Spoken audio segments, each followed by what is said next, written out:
Everybody. It's Super Bowl Sunday. Come on. Yeah. My name is Brad. I'm one of the pastors here at Copper Hills, and I'm so glad to welcome you here to our church family at home. Welcome as well. We would love to have you join us as soon as you're fit and able and feel comfortable. There is just nothing like being together, right? Yes. But we know that's not possible for all of you, so welcome as well. It is Super Bowl Sunday. Go Cards? No. Go Rams? No, not in this house. No. Go Bengals? Yeah, there you go. Who cares? That's the category. Who cares? Yeah, that's right. Okay, so before we get to that icon right there, I want to invite you to something this Wednesday. If you're new to Copper Hills, maybe it's been your home for just a few months, but you really don't know much about Copper Hills. We want to provide opportunities where you can. And so 3 or 4 or 5 times a year, we do something called Copper Hills 101. And that's happening this Wednesday from 7 to 9 in the coffee shop right over here. And it really is information about Copper Hills, what we believe, kind of how we got our start, our values, our mission, that kind of thing. And if that's of interest to you, we would love for you to register on our website, copperhills.org/events. Let us know that you're coming, but would love to host you this Wednesday right over here. All right, so last weekend, Pastor Paul started us off on a 4-week series looking at one of Jesus' most famous parables. And as Pastor Paul said, if you're not familiar with what a parable is, there's this kind of slogan that's used to describe them. It's an earthly story with a heavenly meaning. Or in other words, it's ordinary daily experiences in Jesus' life that he saw, out of which he drew deep spiritual lessons and meaning.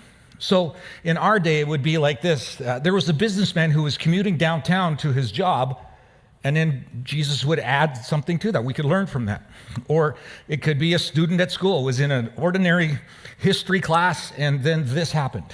And Jesus would draw spiritual truths out of that. So in this case, it's an agrarian culture, and Jesus has evidently seen something where he went, oh, there's some spiritual depth to what I just saw. And then he tells the story. This is how he starts the story. Then he told them, that's his followers, a large group of people, many things in parables, saying, here's one, for example, a farmer went out to sow his seed, happened every day. As he was scattering the seeds, some fell along the path, and the birds came and ate it up.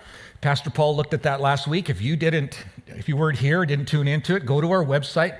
It's just an excellent story of what God does and what he's trying to say through that first part of the parable.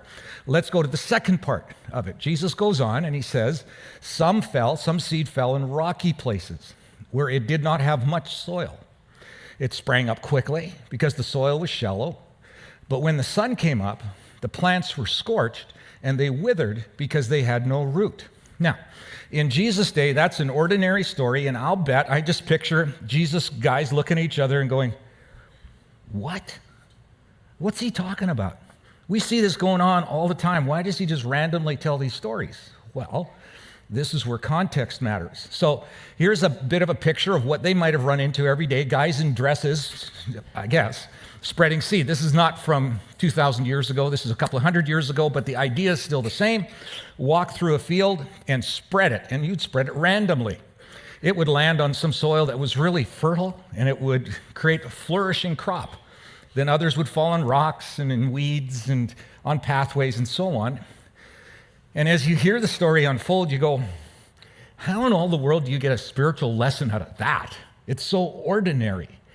Well, yes and no. This is where context matters so much. I don't think, this is my view, Brad's opinion, so you can just file this away. I don't think these are random stories. I think there's things that are going on in Jesus' life, just like they go on in your and my life, where we live them and we experience them and we try to make sense of them. And I think Jesus has that same experience. I think he saw some things that he went, why does that happen? Why do they respond like that? Why does that work out like that? So if you look at the experiences leading up to this story that Jesus tells, it gives a little bit of context for maybe what he's thinking. So if you go back to Matthew's account of it, it's in all three of the four eyewitness accounts, Matthew, Mark, and Luke. So significant, evidently, to all of them that they all included except for John.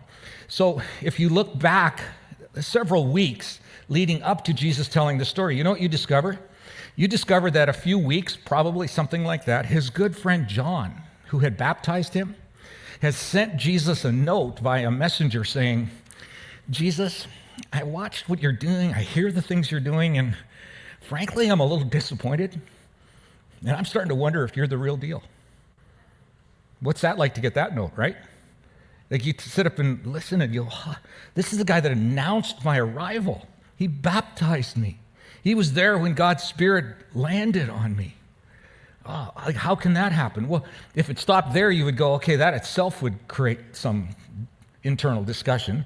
But you find out that just a little bit after that, Jesus is reflecting on some of the cities where he did some incredible miracles and how those cities so rejected him that he says, I couldn't go there and do any more miracles because their faith was so weak. I had done these great things unique to those cities, and now they won't trust me. Oh, that's a little disappointing. You read on a little bit further, and you realize the religious elite of the day are ragging on him and nagging on him because of the way he handles the Jewish Sabbath. And they're just disappointed with Jesus, how he's conducting himself. And they let him know that. You're way out of line, Jesus. As a religious leader, as a Jewish religious leader, you should be following this. You really disappoint us. There's another incident not very far from there where, as shocking as this is, Jesus does some incredible miracles in people's lives. And the religious leaders come to him and go, you so disappoint us, Jesus, with what you do and what you teach, that we think you get your power from Satan himself. What? Really? Yeah, that's all the lead up. That's all the run up to him telling this story. And then, get this.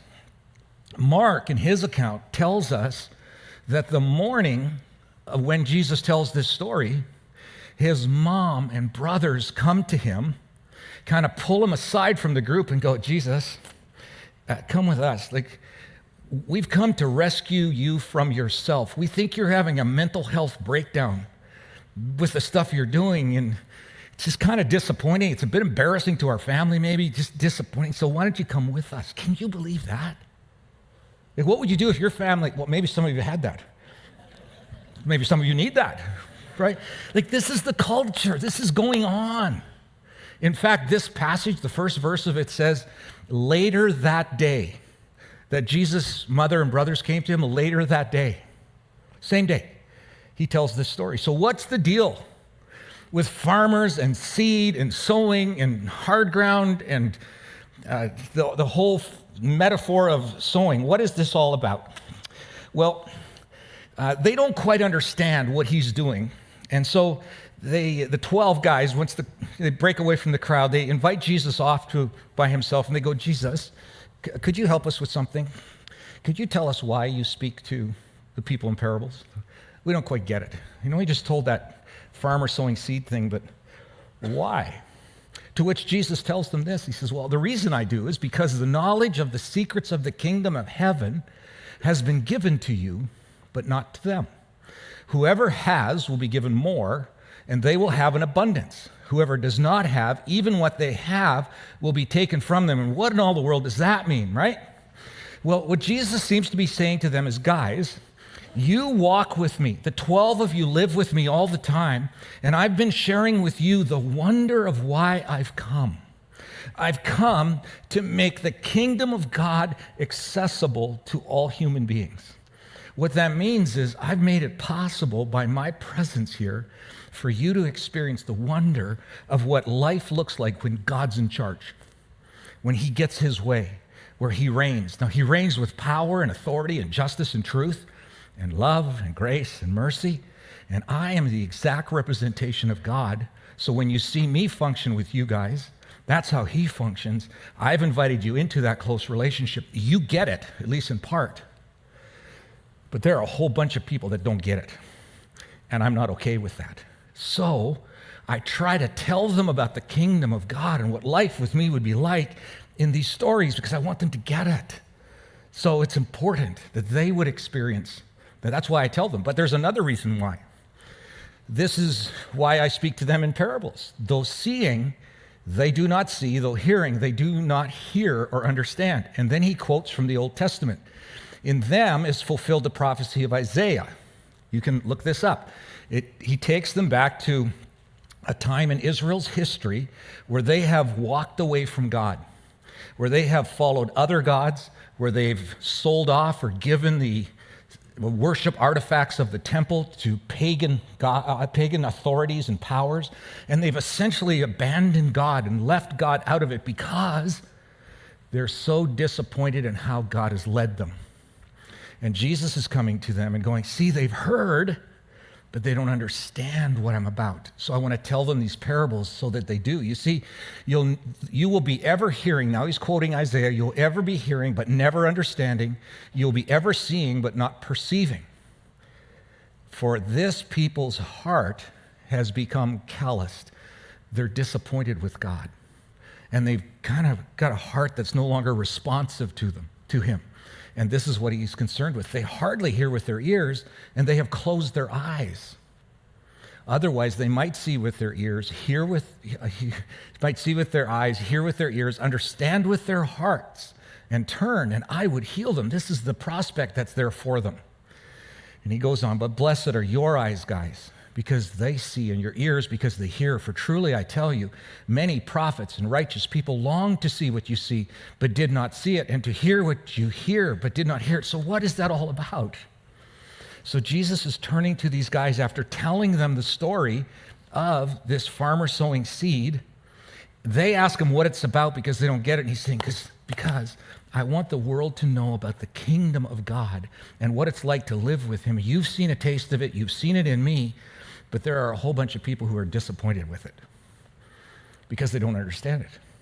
They think I should be something other than I'm not. They think that I should do things that I am not going to do.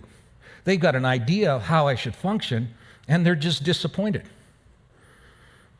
God ever disappoint you? I think the story applies to us as well. You see, there's no quicker way to have a heart that becomes calloused and hard than for God to not fix something, do something, repair something, give you something, do something for you, set something straight, and then he doesn't do it. But the interesting thing is, oftentimes our hearts don't instantly harden up. There's a callus that starts to form, and then we nurse that a little bit. And then the callus expands, and then there's more calluses because he disappoints over and again. And soon, we're not just disappointed in circumstances, we're disappointed in him. And that's the hard heart. That is the seed falling on rock. It just can't germinate. It's not successful because the heart, the surface that it lands on, is hard. Now, we might say, well, that's not the case, but this is what Jesus points to. Because this is how he explains the parable. He says, listen then to what the parable of the sower means. When anyone hears the message about the kingdom and does not understand it, the evil one comes and snatches away what was sown in their heart. This is seed that was sown along the path. That was last week. This week, the seed falling on rocky ground refers to someone who hears the word and at once receives it with joy. But since they have no root, they last only a short time. When trouble or persecution comes because of the word, they quickly fall away. What is that? Well, sometimes, tell me if this isn't either your story or the story of someone you know. They live in a place where there's some distance between them and God, and then they discover God and his wonder and his glory. He does something for them. He reveals himself to them somehow. He forgives them of stuff they've done. He reveals the power and wonder of who he is. They experience his love, and it's a great start. And they think, if that's what life in the kingdom is about, I'm all in. That's going to be a good life. Yeah. And then something happens. Something disappoints them. Something doesn't turn out. Something sends their life wayward or brings their life into question. And then they start to wonder. Crisis and difficulty cause them to begin to wonder, is it really that good? Is he that good? And it's just a short step from there to be disappointed, not just with the circumstances, but with him. And that is a dangerous route. And Jesus has looked at that. He's just experienced it in the weeks before. And he goes, no, no, no. You're going to miss out on the kingdom if you let your heart be hard. Israel, you know from your history that's happened. Some of us look at our history. We can go, yep, there's that disappointing thing, that whatever it was, and that kind of turned me off to God. And here I am. I don't really have a sensitivity to him. People talk about hearing his voice. I don't hear it. Some people talk about being convicted by him. I don't get it. Yeah, that's callousness that's turned into hardness. Look, for sure, there are disappointing things that happen in life. We've all had them in one way or another. Some of us are living those right now. December of 2020, about 13 months ago, Vicki Davis, beautiful woman in our church, stopped me in the plaza right here. And she said, Brad, would you pray for me? I just got diagnosed with glioblastoma cancer, brain cancer. And my doctor tells me I have 7 to 12 months left to live. And I am just so terribly disappointed. I have 2 daughters I want to raise. I have a family. I am 52 years old. I've got a lot of life left in me. I'm just really disappointed with the circumstance. I'm trusting Jesus, but I'm really disappointed. So were we. And so we prayed. And we asked Jesus to heal her. She said, would you pray that God would give me 10 years? And so after we prayed for 10, we prayed for full healing. And then last Sunday afternoon, we did Vicky's memorial service here. That's disappointment, right? That is sad. And it's so easy to blame God for that, to be disappointed with him, not just the circumstance. A wife comes to a husband and says, I'm just done with this marriage. It's over. I'm not interested in working on it. I'm not interested in getting help. I'm just done. Let's unravel this thing. Here's the stuff I want. You can keep that stuff. And everything that he tries, everything. She just pushes back, and in the end, the divorce happens. And that's disappointing. But it's so easy to go from that disappointment to disappointment with God. And that's a different thing. Businessmen saves money as a family. They start a business. They're excited about it. It takes off, and then a global pandemic starts. And today he doesn't have his business, and he's lost all the money that he put into it. And it's so easy to go from just being disappointed about that to being disappointed with God. A young college student, 22 years old, loves Jesus, serves the campus where he's at in the worship ministry of a campus ministry, and is effective, and God's using him. And then privately he shares with someone that he doesn't have his whole faith figured out, that he's got some questions at times. And the next morning, the leader of the campus ministry asks him to step down. That one's really close for Elfie and me. And it's not far from just being disappointed that it happens to being disappointed with God that it happens. You see, this is us. And I think Jesus comes along and goes, I know you're going to experience disappointment. And I know the things large and small that come into your world. I know that. But the kingdom's still real. But if it lands on a hard heart that's been calloused, you just won't receive it for the wonder that it is. And I'm concerned about that. But here's the thing. This is us, right? This is human beings. It isn't just those big things that disappoint or reveal the formation of calluses on our hearts. It's the littlest things. A couple of months ago, Elfie called me about 5:30 in the evening and said, Brad, my car, it's not running right. And to which I said, who's this? No, I said, oh, shoot.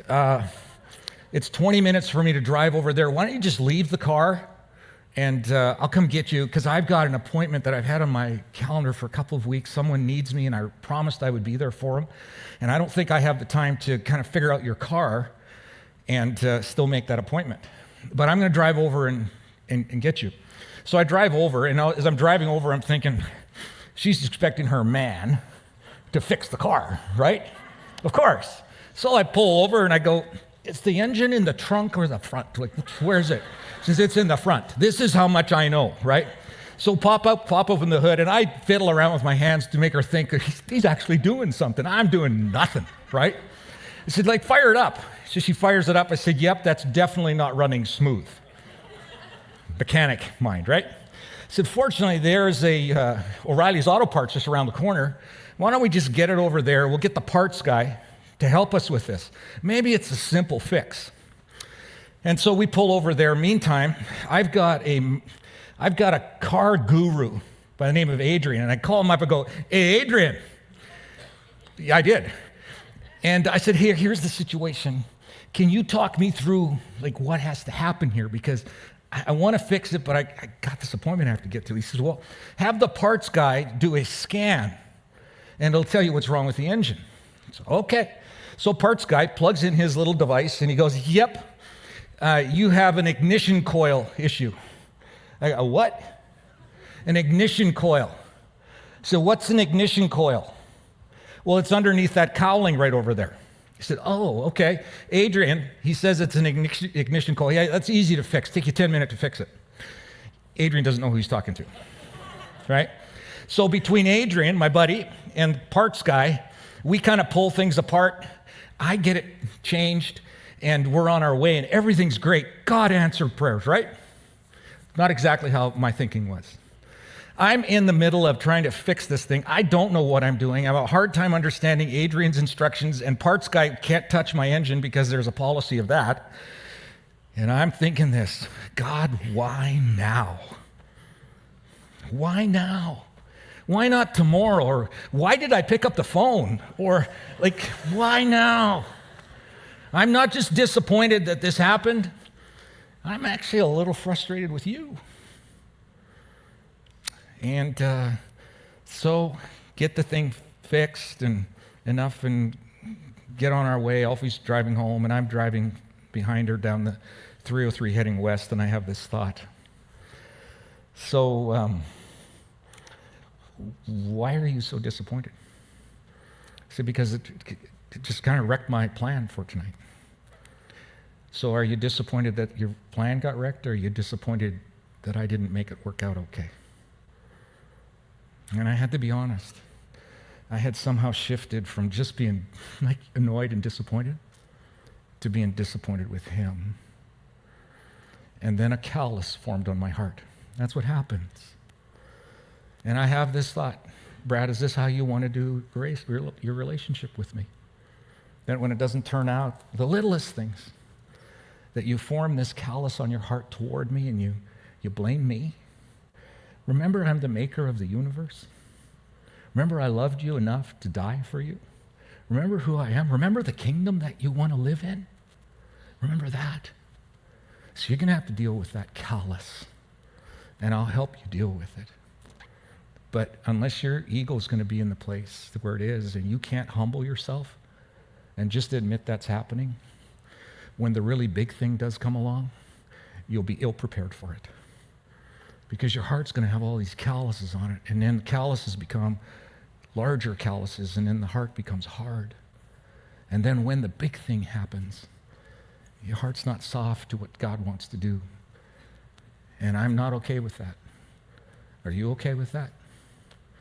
You see, this is what Jesus, I think, is telling his buddies who are in the circle. Saying, guys, look at my last few weeks, a lot of really difficult stuff. And because Jesus was tempted in every way, but without sin, right? I think Jesus had to have some conversations with his Father and go, Father, look at what's happened here. I want to not only just live in this wonderful kingdom that we're bringing to the world, but I want others to live in it. And I can't be hardened to other people, and I can't be hardened to how you're doing things, Father, in spite of the fact at the end of my life I'm going to cry out, oh, Father, would you take this from me? But not my will, but yours be done. It's an amazing way that Jesus lives his life. It really is. And we're invited into this place where we notice the little calluses that are formed and humbly bring them to him and invite him to shape and remold our thinking. But that takes humility. It takes some honesty, some truthfulness. Jesus' friends from time to time would watch how he interacted with people. There's the day that a really wealthy, he's called a wealthy ruler, must have had some influence, maybe government influence or whatever it would be, comes to Jesus and says, hey, this kingdom idea that you've talked about is really wonderful. I really like that. And I think I'm all in with you on that. To which Jesus says, okay, there's just one thing. You've got a callous on your heart as it relates to your finances. You want to keep it all for yourself. You want to spend it on yourself. You want to do your thing. And I know it's a hard teaching, but get rid of it. Just sell it. Get rid of it. To which the guy with the wealth and the power goes, that callous I'm not willing to deal with. And he walks away. He says he walked away really sad. I wonder how the rest of his world turned out. I'm just curious. How is it that you and I can deal with the calluses, and if we're past the callous point and those calluses have formed a hardness to him? How does that happen? It's an interesting thing. Did you know that the seed itself can have a softening effect on the heart? There's something in rock science that I learned this last week, that hard soil can actually, or hard rock can actually turn into fertile soil. There's a little acrostic or an acronym that's used for it. CLORPT, is that how you say it? Probably. There's some components. So climate affects turning rock into flourishing soil. So lots of rain, little rain, heat, cold, that kind of thing. Organisms, these are everything from little worms and mites and bacteria and chemicals and so on that are inside the rock. That can soften it and make it soil. Relief or topography, the type of topography it's in. If the rock sits in water a lot of the time, it's in a low-lying area. Parent, that's the nature of the rock itself, whether it's granite or limestone. And then time, just course of time. Here's the thing that's interesting. The two most powerful effects are organisms and time. If you have said yes to Jesus, if you have confessed your waywardness and your independence of him, and invited him in the power of his mercy and forgiveness on a cross to pay the price for that, and have said, I want to live in your kingdom with you, if that transaction has happened, you don't stumble into that, you aren't born into that. It's a decision that you make. God has promised when that happens, I place my spirit, God the Spirit, inside of your life. And now you've got an organism working inside of you. The power of God's Spirit to soften calluses. The power of God's Spirit to take hard hearts and make them soft. And you got time on your hands, as long as he gives you time. And he's going to use that time to make your and my hearts soft to him, because he wants us to live in the fullness of his kingdom. But here's the thing. He's not a bully. He won't insist on it. He'll make the offer. And you and I need to humble ourselves enough to go, I want that working in my soul and my heart. Where my heart is hard, would you soften it? Or as King David says in Psalm 139, search me, O God. See if there be any wicked way, anything in my heart, and lead me in the path of righteousness. This is how God takes calluses and softens them. You know, the interesting thing is, we admire the virtues of people who go through like difficult struggles and hard decisions that produce virtues of honor and grace and goodness. So, for example, you cannot develop courage without fear.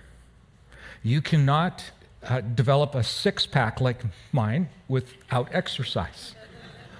Yeah, you know. The thing is, a soft heart cannot be developed unless there's disappointment or disagreement with what God would do and say. But that's the very thing he wants to use to soften the heart so he can speak and grow and develop us into fully operational kingdom developers. It's an amazing plan that he has. So, what would we do if we were to do what David did, search my heart, and we find some calluses, we find some hardness? Would we be willing to take some time with him and say, this is my reality. Would you Spirit, would you come and give me a new way of thinking about this, where I'm disappointed with God, not just the circumstances. Would you renew me? Would you make me different in my thinking? This is what God's Spirit wants to do, but it requires us to step into that place and let him do that in our souls and our lives. Would you be willing to do that? Would you stand with me? Jesus, you've invited us to live in your kingdom, to enjoy life with you, to experience the wonder of who you are and what you offer us in real terms. Might we be among those this week that would be willing to carve out some time of quietness with you, let you examine us, discover what we're thinking, discover those callous spots, and by the power of your Spirit, would you soften those and build in us the kind of virtue that would resemble you, Jesus. We ask you that humbly and expectantly. Thank you, King Jesus. Amen.